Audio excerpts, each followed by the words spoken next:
Hey, what's up, guys? So for those of you guys who weren't able to watch the event yesterday, or just didn't have the patience to go through all the stuff that was released yesterday, I'm gonna bring up a summary of the event yesterday that showed off the PlayStation 4. Now, they didn't show off the actual console itself. They did show off the new controller, and they did show off future games. They talked about features and integration with the PS Vita and stuff like that. They actually did give us a time frame as to when the PlayStation 4 is going to be released, and it's an actual real well done time frame, and that's the holiday season of 2013 or fall of 2013, because they're not going to release it right around Christmas. They always release it around Thanksgiving and around that time, so that way people have time to buy those gifts for their sons, their girlfriends, boyfriends, husbands, wives, whatever it may be. They have the ability to buy that. So the holiday season of 2013 or fall of 2013 is when we're going to be seeing the release of PlayStation 4, and it will be able to play used games.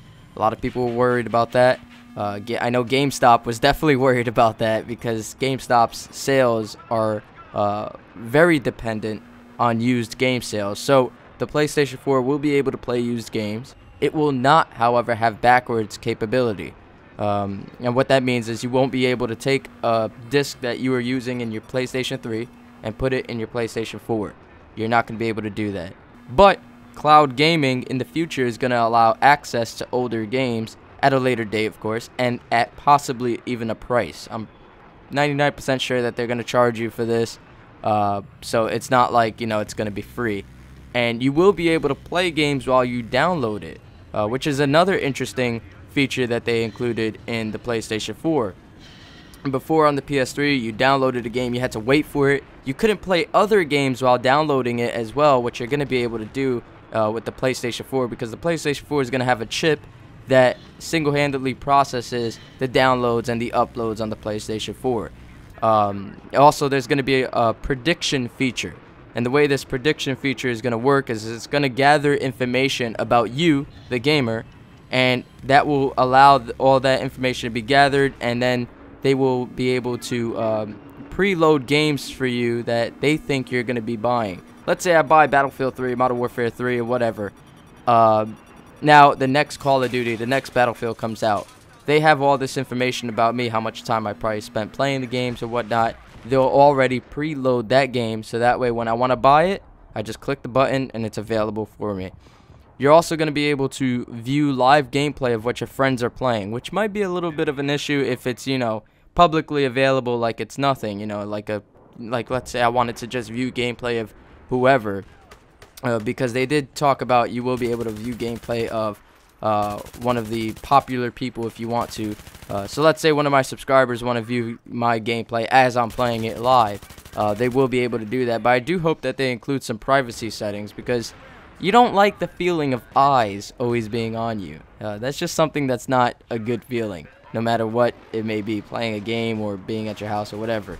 But you will be able to, share the live gameplay with your friends. And Facebook and Ustream integration will be available on the console, so that way, you could stream on Ustream and tell whatever your friends on Facebook that you're doing. There's also going to be some PS Vita integration, which is similar to the way that the PS3 Remote Play was. With the PS3 Remote Play, you could play your games on your PSP, play your PS3 games on your PSP, some of them, not all of them.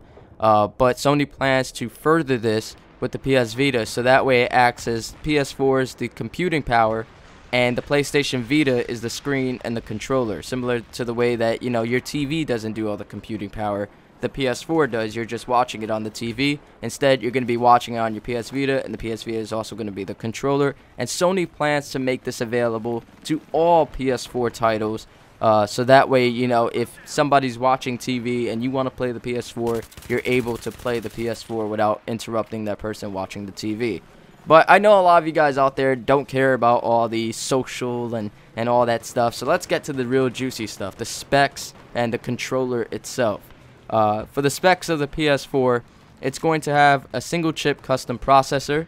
And this processor is going to be an x86-64 AMD Jaguar, which is an 8-core processor. and the GPU is going to be a 1.84 T-flops AMD Radeon base next-gen engine, and the RAM is going to be 8 gigabytes of GDDR5. And the RAM is a huge thing because PlayStation's and Xbox's RAM was something that was very limiting for a lot of the developers out there, and you even saw that where you played certain games like GTA and you would experience lag if a lot of things were going on at once. But with the new processor, with the new GPU, and with more RAM, especially the GDDR5 RAM, that won't be present as much anymore. Maybe in the future titles of the PS4 where it's straining, where the technology is more advanced, because when the PlayStation 3 first came out, if you look at the games with the PlayStation 3 when it first came out, and you look at the games now are more straining on the PS3 because of the fact that by every single month that goes by, the console's hardware becomes more and more outdated. And with it becoming more and more outdated, and with the technology doesn't stop. You know, the PS3 comes out, what you got in your PS3 is what you're going to have until the next console.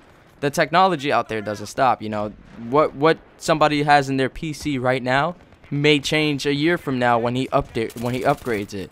So the developers, they try their best to do their best in developing games to the PS3 and the Xbox 360, and I'm pretty sure it's going to be the same way with the PS4. And when games are coming out years from now on the PS4, you're going to see them pushing the specs on the consoles to the max. There is going to be a hard drive, a hard disk installed in the PS4.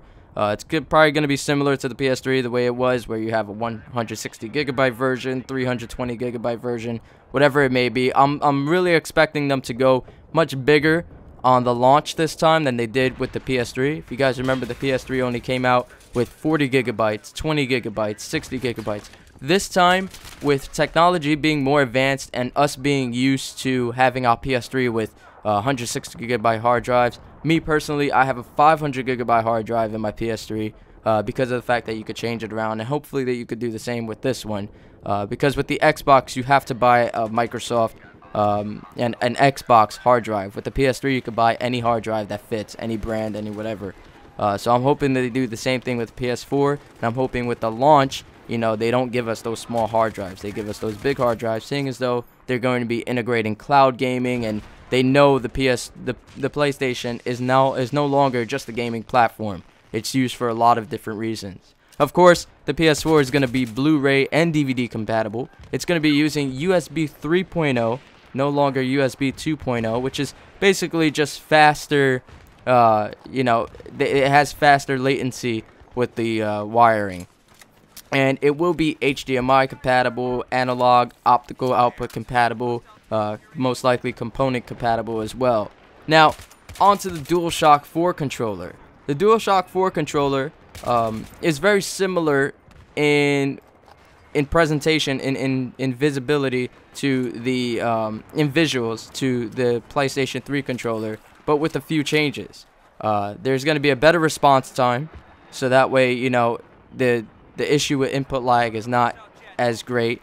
There's going to be a touchpad in the center, and that touchpad is going to also have a light bar for motion sensors, similar to the PS Move and the way that works. There's also going to be a share button, which is interesting because they've talked about the share button and stated that you can use it to capture video and images to share with your friends.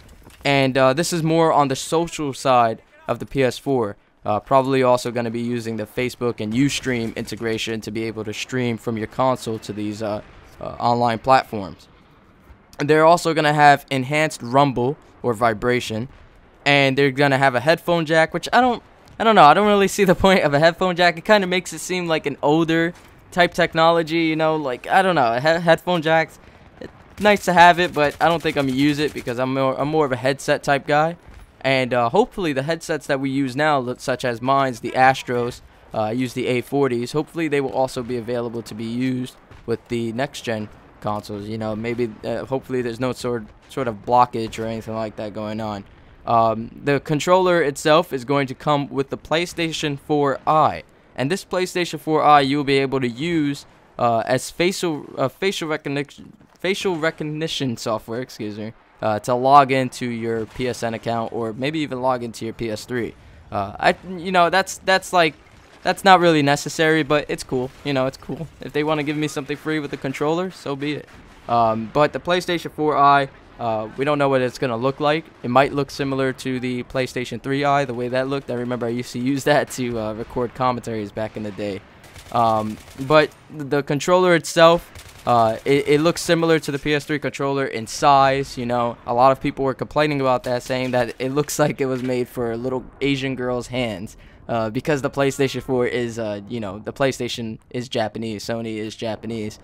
So they think that, because the people are Japanese and Japanese people are generally smaller and everything, they said that they created the DualShock 4 controller and the DualShock controller in general for Japanese people. But me personally, you get used to it. It's not like it's incredibly tiny. For example, I remember one of my sisters had a BlackBerry, and I tried it out. I tried out the BlackBerry, and it was terrible because the keyboard was really tiny and your hands would get cramped. That type of small is bad. But the PlayStation controller is not that big of a deal. It's something that you're just going to have to get used to. As far as the light bar for the motion sensors, like I said, it's going to be similar to PS Move, which means that 60% of the gamers out there won't be using it because, we're not really into the whole PS Move thing. But you never know what they may do with the PlayStation 4. They may have some great integration with the motion sensors going on with the PlayStation 4. So that's all the PlayStation 4 news I got for you guys today. If I get any more news, I will make new videos about it and so on and so forth. As the news comes out, there will be more regarding the price. The price is rumored to be anywhere between $400 to $500, upwards to $450 to $500. So don't be expecting to spend $1,000 on the PS3, but at the same time, don't expect to spend $200 to $300 on it. Adjust your budgets accordingly. As I always like to say, estimate it to be higher. That way, when it comes out and it might be lower, you have more room for budget for buying games and whatnot. And you'll also be happy. Because let's say I estimate I want to buy a car, and I'm over here panicking, estimating it to come out to $45,000. And when I go to buy the car, it's actually only $15,000. That leaves me a lot of room for happiness and for buying other stuff. So always estimate it to be a little bit higher. Not insanely higher, but just a little bit higher to adjust your budget accordingly. So as far as the price goes, when they release the official price and when they release the actual date, not just the time frame window of the fall of 2013, holiday season 2013, I will let you guys know. I will be making videos on it. So make sure you click that subscribe button if you're new here. Like this video if you found it informative and enjoyable. And as always, guys, till next time, peace.